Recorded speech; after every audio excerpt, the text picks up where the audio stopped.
सभी दर्शकों को सादर प्रणाम। जय श्री कृष्ण। शास्त्र संगत चैनल पर आप सभी का हार्दिक स्वागत, अभिनंदन। दर्शकों, आज मैं कार्तिक मास की महिमा के बारे में जानकारी दूंगी कि कार्तिक मास की क्या महिमा है। मेरे पास जो पुस्तक है उसमें कार्तिक मास की महिमा का जो वर्णन है उसके बारे में बताऊंगी। दर्शकों, अगर आपने मेरे चैनल को अभी तक सब्सक्राइब नहीं किया है तो कर लीजिए, बेल आइकन को प्रेस कर लीजिए ताकि आने वाले समय में मैं जो भी वीडियो प्रेषित करूं उसकी नोटिफिकेशन आप तक पहुंच सके। तो दर्शकों, कार्तिक मास एक अपने आप में एक महत्वपूर्ण मास है।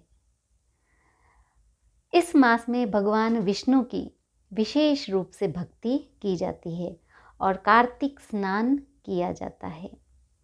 अब पहले तो हम बात करेंगे कि वर्ष 2024 में कार्तिक मास व्रत कब से कब तक करना है या कब से कब तक रहेगा, यह मैं बता रही हूँ। तो कई जगह तो कार्तिक स्नान जो प्रारंभ करते हैं वह करते हैं आश्विन मास शुक्ल पक्ष की एकादशी से लेकर कार्तिक मास शुक्ल पक्ष की पूर्णिमा तक। कई लोग इस तरह भी व्रत करते हैं, आश्विन मास शुक्ल पक्ष की एकादशी से लेकर कार्तिक मास शुक्ल पक्ष की पूर्णिमा तक। और बहुत सारे लोग जो है कार्तिक स्नान करते हैं आश्विन मास शुक्ल पक्ष की पूर्णिमा से लेकर कार्तिक मास शुक्ल पक्ष की पूर्णिमा तक। तो इस समयावधि में भी कार्तिक स्नान किया जाता है। आश्विन मास शुक्ल पक्ष की पूर्णिमा, जिसे हम शरद पूर्णिमा कहते हैं, तो इस दिन से कार्तिक स्नान प्रारंभ होता है जो समाप्त होगा कार्तिक मास शुक्ल पक्ष पूर्णिमा पर। तो इस समयावधि में कार्तिक स्नान किया जाता है। और यह कब से कब तक है? तो वर्ष 2024 आश्विन मास शुक्ल पक्ष की पूर्णिमा 17 अक्टूबर 2024 के दिन है। तो इस दिन से व्रत प्रारंभ होगा। 17 अक्टूबर से जो भी श्रद्धालु कार्तिक स्नान करना चाह रहे हैं तो वे करेंगे शरद पूर्णिमा से। 17 अक्टूबर 2024 से यह व्रत प्रारंभ करेंगे और समाप्त कब होगा? वह होगा कार्तिक मास शुक्ल पक्ष की पूर्णिमा। और वह कब है?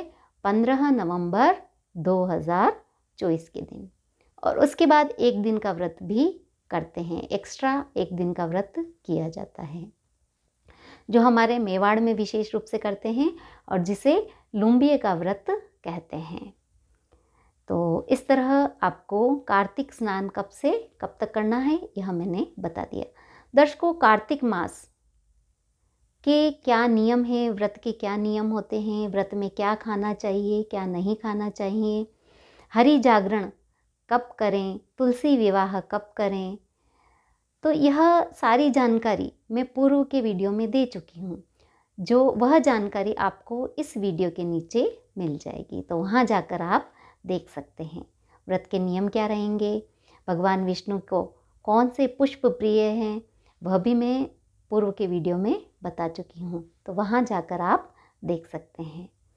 अब हम बात करेंगे कार्तिक मास की महिमा की। कार्तिक मास की महिमा के बारे में जानकारी दे रही हूँ जो मेरी पुस्तक में लिखा हुआ है कि कार्तिक मास की क्या महिमा है वह मैं बता रही हूँ। आप ध्यान से सुनेंगे, मैं पढ़कर आपको सुनाऊंगी। सनातन धर्म में कार्तिक व्रत की विशेष महिमा बताई गई है। सनातन धर्म में कार्तिक व्रत जो करते हैं इसकी विशेष महिमा है। कार्तिक मास में दीपदान करने का तो विशेष ही महत्व है, बहुत ही लाभ प्राप्त होता है। चाहे आप गंगा नदी में स्नान करते हैं और वहाँ जाकर दीपदान करते हैं तो उसका तो बड़ा ही विशेष महत्व है। करोड़ों गुना फल प्राप्त होता है, जन्म मरण के बंधन से मुक्ति मिलती है। तो इस तरह ये जो इसमें दे रखा है जो मैं पढ़कर सुना रही हूँ वह आप सुनेंगे कि कार्तिक मास की विशेष महिमा है। कार्तिक व्रत को वैष्णव भाषा में दामोदर व्रत भी कहते हैं। जो मनुष्य कभी भी यज्ञ अनुष्ठान नहीं करता, अर्थात जिनका सामर्थ्य नहीं है यज्ञ कराने का और यज्ञ नहीं कराते हैं, वे व्यक्ति अगर कार्तिक मास का व्रत करते हैं तो उन्हें यज्ञ कराने के बराबर फल की प्राप्ति होती है, अर्थात विष्णु की भक्ति प्राप्त कर लेता है। व्यक्ति भगवान विष्णु की भक्तिमय हो जाता है कार्तिक मास का व्रत करने पर। इस मास में श्री हरि के मंदिर में कर्पूर व अन्य सुगंधित सामग्री के साथ दीप जलाने से जगत में फिर दोबारा जन्म ग्रहण नहीं करना पड़ता। मतलब भगवान के कर्पूर की आरती करें, धूप करें और दीपदान करें तो व्यक्ति जन्म मरण के बंधन से भी मुक्त हो जाता है, उसे पुनः इस संसार में नहीं आना पड़ता। सूर्य ग्रहण के समय कुरुक्षेत्र में दान करने और चंद्र ग्रहण के समय नर्मदा नदी में स्नान करने से जो पुण्य फल प्राप्त होता है, कार्तिक मास में केवल दीपदान करने से उससे करोड़ों गुना फल की प्राप्ति होती है। पद्म पुराण में वर्णित है, जो व्यक्ति श्री कृष्ण के सामने अखंड दीप जलाता है, अखंड दीप मतलब पूरी रात दीपक जलाता है, उसे विष्णु लोक प्राप्त होता है। जो मनुष्य कार्तिक मास में ऊंचे स्थान पर आकाश दीपदान करता है, आकाश दीपदान करता है ऊंचे स्थान पर, वह अपने समस्त कुल का उद्धार करता है, उसे विष्णु लोक की प्राप्ति होती है। कार्तिक मास में भगवान श्री कृष्ण के मंदिर में परिक्रमा करने से प्रत्येक कदम पर अश्वमेध यज्ञ का फल मिलता है। मतलब परिक्रमा करते हैं और एक एक कदम चलते हैं तो अश्वमेध यज्ञ के फल की प्राप्ति होती है। जितने कदम आप चलते हैं उतने अश्वमेध यज्ञ के फल की प्राप्ति होती है। इस महीने में भगवान श्री कृष्ण के सामने भक्तिपूर्वक नृत्य एवं संकीर्तन करने से अक्षय फल की प्राप्ति होती है। जो व्यक्ति कार्तिक मास में महाभारत ग्रंथ में से विष्णु सहस्त्रनाम स्तोत्र एवं श्रीमद् भागवत महापुराण से गजेंद्र मोक्ष का पाठ करता है, पाठ किस किस का करना है? विष्णु सहस्त्रनाम का और गजेंद्र मोक्ष का श्रीमद् भागवत से जो पाठ करता है उसको दोबारा जन्म ग्रहण नहीं करना पड़ता। जो व्यक्ति कार्तिक मास में भक्ति सहित कार्तिक मास के नियमों का पालन करता है, वह हरि कथा श्रवण कीर्तन करता है, वह करोड़ों जन्मों की दुर्गति से छुटकारा पाकर अपने कई कुलों का उद्धार कर लेता है। मतलब उसने जितने भी पाप किए हैं उनका नाश हो जाता है। कार्तिक मास में अति यत्न पूर्वक प्रतिदिन श्रीमद् भागवत के श्लोक का श्रद्धा पूर्वक पाठ करने से 18 पुराणों के पाठ का फल प्राप्त होता है।